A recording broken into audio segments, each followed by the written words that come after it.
તમારી કોઈ કદર નથી કરતું તો આ સાંભળી લેજો। 1. ભલે લાખ રૂપિયાની ઘડિયાળ તમારા હાથમાં હોય, પણ યાદ રાખજો કે સમય તો ભગવાનના હાથમાં જ છે। 2. સફળતાની ચાવી મેળવવી હોય તો તકલીફના તાળા સાથે લઈને ફરવાની આદત રાખો, એટલે સફળતાનું ચાવી તમને મળી જ જશે। 3.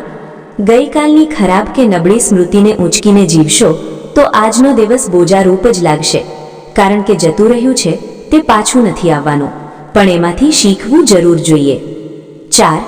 જીતવાથી પહેલા જીત અને હારવાથી પહેલા હાર ક્યારે ના માનવી। જિંદગી પોતે જ એક ખેલ છે, બસ સાવધાની રાખીને જીવો। 5. લોકો ભલે તમારા વિશે ગમે તે વિચારે, પરંતુ હંમેશા તમારા મોઢે સ્મિત રાખો અને આગળ વધો। મિત્રો, આ જાણકારી તમને સારી લાગે તો વિડીયોને લાઈક કરો, ચેનલને સબસ્ક્રાઇબ કરો। હવે મળીશું નવા વિડીયો નવા ટોપિક સાથે।